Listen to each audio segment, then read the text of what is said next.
संजना अपनी state team के पास पहुंची।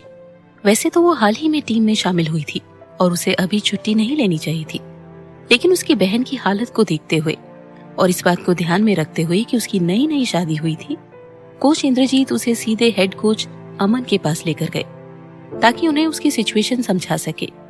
अभी ओलंपिक्स में 2 महीने बाकी थे, इसीलिए कोच अमन ने उसे छुट्टी दे दी। लेकिन उसके जाने के पहले कोच इंद्रजीत ने उसे सीरियस होकर कहा, तुम ज्यादा से ज्यादा 15 दिन की छुट्टी ले सकती हो। क्लब में 15 दिन के बाद ट्रेनिंग शुरू हो जाएगी और तुम्हें मिस नहीं करनी चाहिए, समझी? हर बार स्टेट टीम जब भी किसी कंपटीशन के लिए जाती तो उसे पहले कड़ी प्रैक्टिस करनी पड़ती है। क्लब में जो ट्रेनिंग के 15 दिन के बाद शुरू होने वाली है वो ओलंपिक्स में भाग लेने के लिए है। संजना ने भी पूरे आत्मविश्वास के साथ कहा, कोच आप परेशान मत होइए, मैं वक्त पर ट्रेनिंग के लिए पहुंच जाऊंगी। शालिनी के ऑपरेशन के बाद किसी को नहीं पता था कि वो कब होश में आएगी। हो सकता है वो एकदम से होश में आ जाए। इसके अलावा नानी ने भी नीना ग्रोवर को अगले महीने शादी करने के लिए हाँ कर दी थी, लेकिन उसे ओलंपिक्स के लिए अपनी ट्रेनिंग पूरी करनी थी। कहीं वो दोनों एक साथ ना क्लैश करें। इस बारे में उसे नानी और नीना ग्रोवर से मिलकर बात करनी चाहिए ताकि उसकी शादी और उसका कंपटीशन सेम डे पर ना फिक्स हो जाए। ऐसा नहीं होना चाहिए। संजना और अर्पिता ने नानी को शालिनी के ऑपरेशन की तारीख अभी तक नहीं बताई थी। इसकी वजह ये थी कि ऑपरेशन काफी देर तक चलने वाला था और उन्हें इस बात का डर था कि नानी ऑपरेशन खत्म होने तक हॉस्पिटल में इंतजार करने की जिद करेंगी। उनकी हालत को देखते हुए ये उनके लिए ठीक नहीं था। संजना उस दिन हॉस्पिटल बहुत जल्दी आ गई और ऑपरेशन शुरू होने के बाद अर्पिता भी उसका साथ देने हॉस्पिटल पहुंच गई। काफी वक्त बीतने के बाद भी डॉक्टर्स ऑपरेशन थिएटर से बाहर नहीं आए थे। सुबह से शाम हो चुकी थी। अर्पिता के आने के बाद करण चला गया था और दोपहर में उनके लिए खाना लेकर वापस आया। नीना ग्रोवर ने खुद अपने हाथों से उनके लिए खाना बनाया था।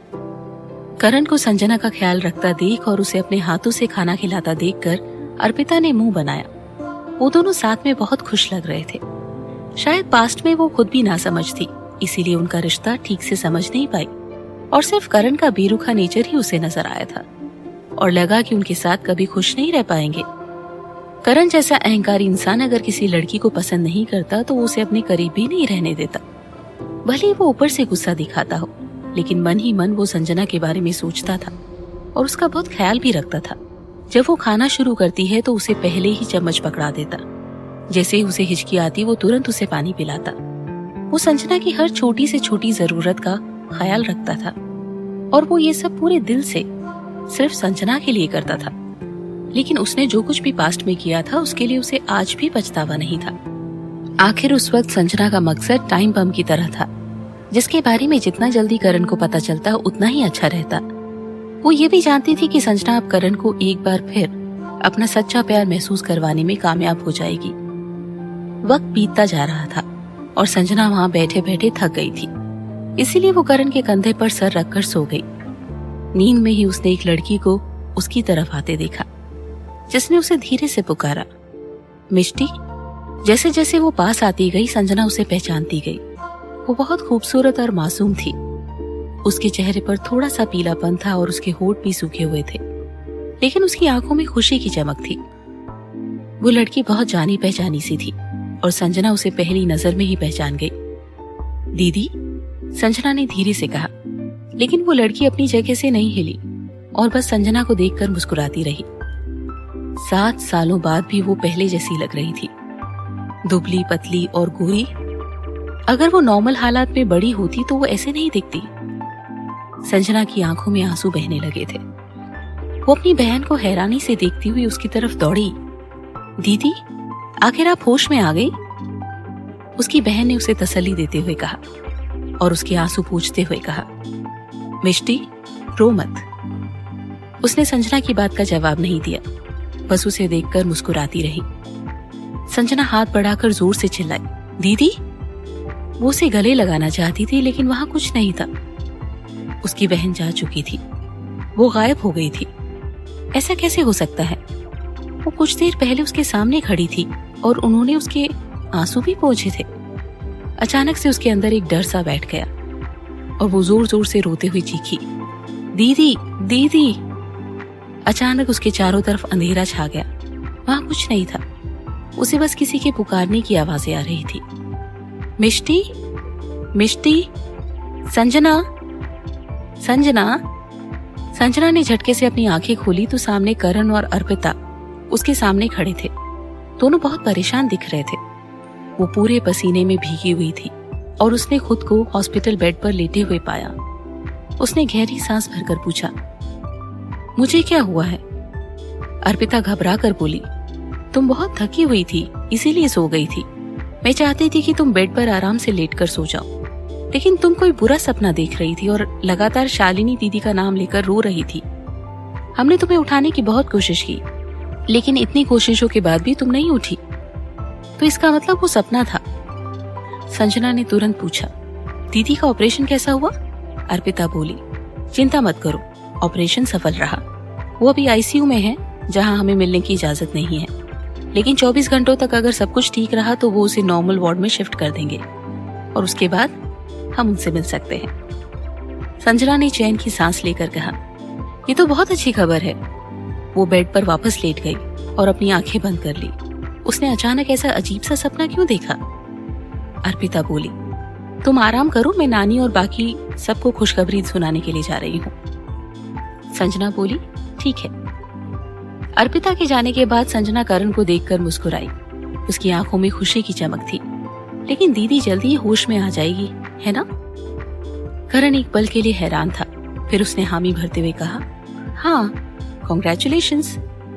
संजना ने इमोशनल होकर करण को गले लगा लिया और धीरे से बोली, मुझे डर लग रहा है कि ये कहीं सपना ना हो।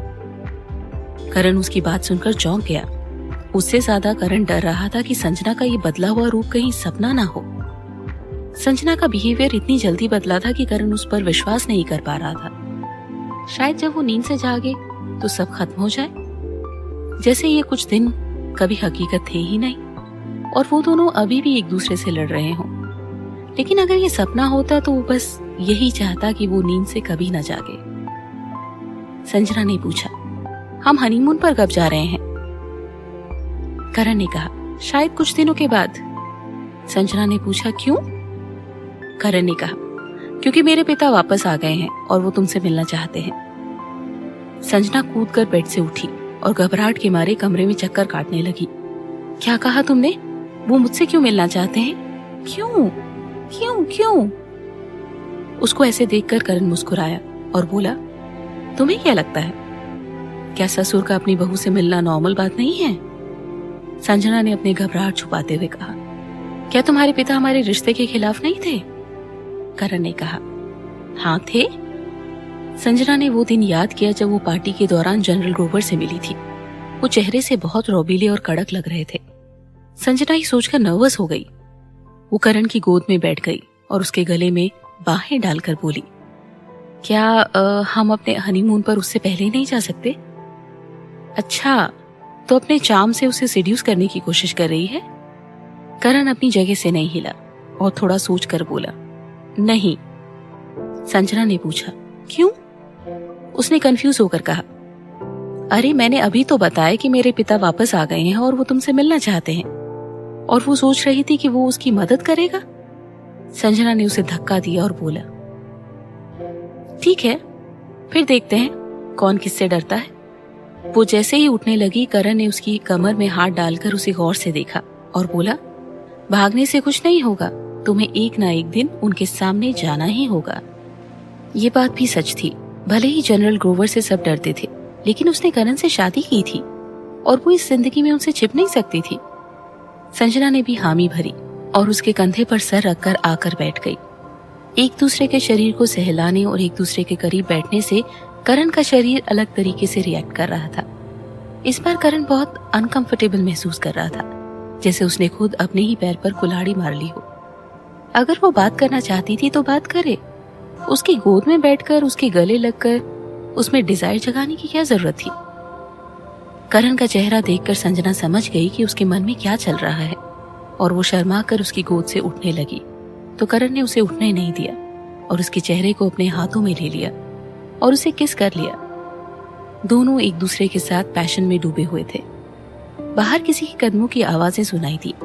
संजना चौंक गई और उसे एहसास हुआ कि वो लोग अभी भी हॉस्पिटल में हैं। उसने करण को धक्का देते हुए कहा, मत करो। वो दोनों जिस तरह से पैशन में डूबे हुए थे, उसे डर था कि कोई उन दोनों को ऐसे देख ना ले। लेकिन करण को इस बात की कोई परवाह नहीं थी। उसे किसी के देखने या ना देखने से कोई फर्क नहीं पड़ता था। इस वक्त वो इतने ज्यादा मूड में थे कि उसने संजना को वापस हक कर लिया और उसके पूरे शरीर पर किस करने लगा। हॉस्पिटल में ये सब करने पर संजना हिचकिचा रही थी, लेकिन वो खुद भी अपने डिजायर को कंट्रोल नहीं कर पा रही थी। उसने धीरे से कहा, ठीक से बिहेव करो करण, यहाँ पर ऐसा कुछ मत करो। करण ने उसे चुप करने के लिए इतने पैशन से किस किया कि संजना सब कुछ भूल गई और इस प्यार के पल में खो गई। संजना को लगा कि वो अपने होश खोने वाली है। वो दोनों हॉस्पिटल में थे और उनके कमरे का दरवाजा भी लॉक नहीं था। कोई कभी भी अचानक से अंदर आ सकता था। अगर किसी ने उन्हें इस हालात में देख लिया तो क्या होगा? अगर कोई डॉक्टर या नर्स अंदर आ जाए तो? वो सिर्फ उसे करण की गोद में बैठे देखेंगे और असल में वो दोनों क्या कर रहे थे ये किसी को नहीं पता चलेगा। करण में इतनी हिम्मत कहाँ से आती है? तभी दरवाजे के बाहर किसी की बात करने की आवाज आई। उनके वार्ड के बाहर 2 नर्सें बातें कर रही थी। मेरी मम्मी की दोस्त ने मुझे एक लड़के से मिलवाया है। उसने पीएचडी की है और उसने विदेश में पढ़ाई की है और वो मुझसे मिलना चाहता है। लेकिन मैंने उससे कहा कि मैं अभी सिर्फ 23 साल की हूँ। इस उम्र में शादी कौन करता है? कोई बात नहीं, अभी तुम सिर्फ उससे मिल लो और उसे जानने की कोशिश करो, जैसे तुम किसी नए दोस्त से मिलती हो। मुझे लगता है अकेले रहना ज्यादा बेहतर है।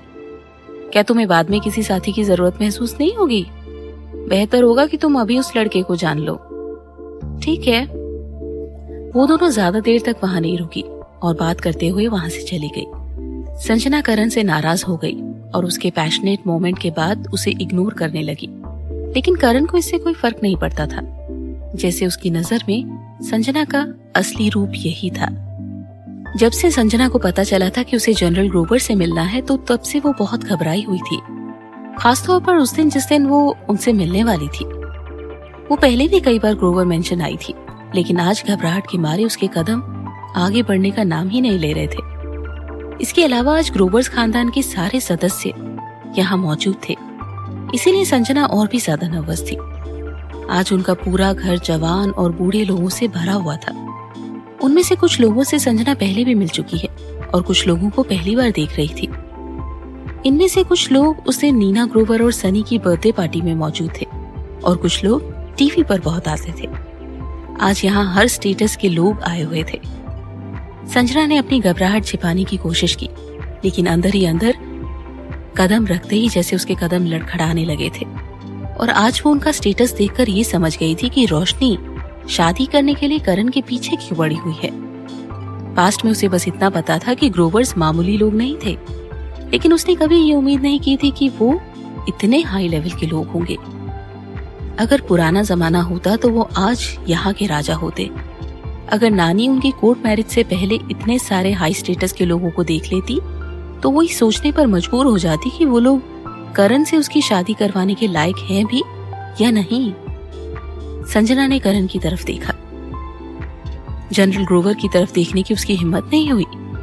आखिर पूरे ग्रोवर खानदान में वही उनकी शादी के खिलाफ थे और उसकी और करण की शादी तोड़ने के लिए विलन का काम कर रहे थे। जनरल ग्रोवर खुद उन दोनों की तरफ आने लगे।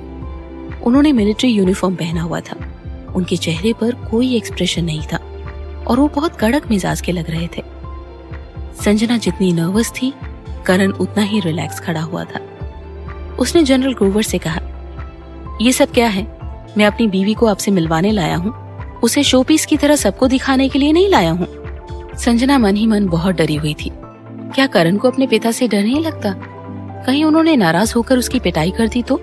क्या उसे डर नहीं लगता कि कहीं उन्होंने सबके सामने उसे कुछ उल्टा सीधा बोल दिया तो? वैसे भी वो आज उसे उनसे मिलाने ही तो लाया है।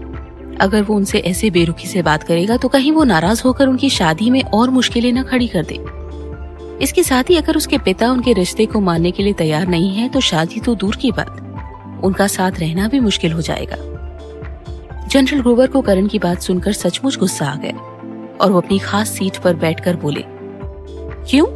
क्या सब लोग उस शातिर लड़की से मिलना नहीं चाहते जिसकी वजह से तुमने अपनी शादी का रिश्ता तोड़ दिया? शातिर लड़की? अब वो अचानक से शातिर कैसे बन गई? एक शब्द ने संजना को गुस्सा दिला दिया। वैसे तो जनरल ग्रोवर ने ये बात करण को गुस्सा दिलाने के लिए कही थी, लेकिन फिर भी एक जनरल होने के नाते सब लोगों के सामने अपनी बहू का अपमान करना उन्हें शोभा नहीं देता। संजना को एक पल के लिए बहुत शर्मिंदगी हुई। फिर उसने शर्म छोड़कर बहादुरी से जनरल ग्रोवर से पूछा, मैं शातिर कैसे हुई? संजना की आंखों में खुद के लिए गुस्सा देखकर जनरल ग्रोवर को अचानक बातें करने में इंटरेस्ट आने लगा। उन्हें उस किटी की याद आ गई जिसे उनके पोते सनी ने हाल ही में गोद में लिया था, और जब उस किटी को कोई छेड़ता तो वो बिल्कुल संजना की तरह रिएक्ट करती थी। इंटरेस्टिंग। देखने में संजना जितनी सिंपल थी वो कहीं से भी शातिर नहीं लगती थी। अचानक जनरल ग्रोवर का मूड बहुत अच्छा हो गया, लेकिन फिर भी वो गुस्सा होने का झूठा नाटक करते हुए बोले, अगर तुम एक शातिर लड़की नहीं हो तो और क्या हो? संजना ने तुरंत कहा, क्या आपको नहीं लगता कि आपका बेटा ज्यादा शातिर है? मैं तो एक भोली भाली लड़की हूँ जो ऐसे शातिर लोगों को सीधा करने का दम रखती है। उसका जवाब सुनकर सब लोग दंग रह गए। अचानक कोई हंसा, जिसके पीछे सब लोग जोर जोर से हंसने लगे। बचपन से ही करण हमेशा बेरुखा और अहंकारी नेचर का था, लेकिन वो अपने सभी भाइयों में सबसे हैंडसम था और वक्त पड़ने पर उन सबसे ज्यादा शातिर भी। जहां तक संजना की बात थी, वो बिल्कुल सिंपल थी और मुंह पर सच बोलती थी। उसका बैकग्राउंड एक एथलीट का था, जिस वजह से मुंह पर सच बोलना उसके व्यक्तित्व में शामिल था। अभी जिस तरह से उसने जनरल ग्रोवर का मुंह बंद कर दिया, उससे उसके बिंदास व्यक्तित्व का पता चलता है। करण बिल्कुल चुप था। हे भगवान, उसने सचमुच एक बेवकूफ लड़की से शादी की जो कभी भी सिचुएशन देखकर मुंह नहीं खोलती। जनरल ग्रोवर उसका जवाब सुनकर एक पल के लिए दंग रह गए। फिर वो करण को चुपचाप देखकर मन ही मन मुस्कुराने लगे, क्योंकि संजना नाम की इस लड़की ने अनजाने में करण का मजाक उड़ाकर उसका मुंह बंद कर दिया था। अजीब बात है, वो पहले संजना को अपना स्टेटस और उनके पोजीशन की ताकत दिखाना चाहते थे, और फिर भी कुछ जवाब देकर संजना उनकी अकड़ कम करने में सफल हो गई। लगता है उनको संजना के सामने धाक जमाने के लिए थोड़ी और मेहनत करनी पड़ेगी। जनरल ग्रोवर ने कड़क आवाज में संजना से कहा, लड़की, क्या तुम जानती हो तुम किसके बारे में बात कर रही हो? उनकी आवाज बिजली की तरह हॉल में गूंजी और सबके चेहरे से हंसी गायब हो गई। संजना भी घबरा गई। उसने मुड़कर करण की तरफ देखा। वो संजना को आंखों ही आंखों में कह रहा था, ओह, तो तुमको अब मेरी मदद चाहिए? अभी थोड़ी देर पहले जब तुमने मेरा मजाक उड़ाया था तब तुम्हें मेरी याद नहीं आई? लेकिन ऑफ कोर्स उसकी बीवी को सिर्फ वही परेशान कर सकता था, उसके अलावा और कोई नहीं, यहाँ तक कि उसके पिता भी नहीं। उसने चिढ़कर जवाब दिया, आपने वैसे ही उसे शातिर लड़की कह दिया, उसकी इंसल्ट कर दी, और अब आप उसे जवाब देने की इजाजत भी नहीं दे रहे हैं। ये तो हद है। जनरल ग्रोवर को ये सुनकर बहुत बुरा लगा। एक मामूली लड़की के लिए वो अपने पिता के खिलाफ हर बार खड़ा हुआ था। ये कैसी लड़की है? उन्होंने मुंह बनाकर कहा, अगर मैंने उसे कुछ कह भी दिया तो क्या हुआ? तुम मेरे बेटे हो और तुम्हारा बाप उस लड़की से कुछ सवाल भी नहीं पूछ सकता जिसे तुम अपनी बीवी के रूप में घर में लेकर आए हो, जिसे तुम शादी करना चाहते हो। हद है। इतने गुस्से वाले, इतने डरावने। जनरल ग्रोवर का गुस्सा देखकर संजना का चेहरा पीला पड़ गया। उसे लगा जैसे वो उसे खा ही लेंगे। वैसे तो उसने यहाँ आने से पहले खुद को मानसिक रूप से तैयार कर लिया था। वो जानती थी कि जनरल ग्रोवर उसके लिए जरूर चीजें मुश्किल बना देंगे, लेकिन उसने सोचा था कि वो अपनी हद पार नहीं करेंगे। आखिरकार वो जनरल थे और उनकी बहुत इज्जत थी, लेकिन उसे ये उम्मीद नहीं थी कि इतने सारे लोगों के सामने वो उन दोनों को ऐसे सवाल जवाब करेंगे। वो क्या करे?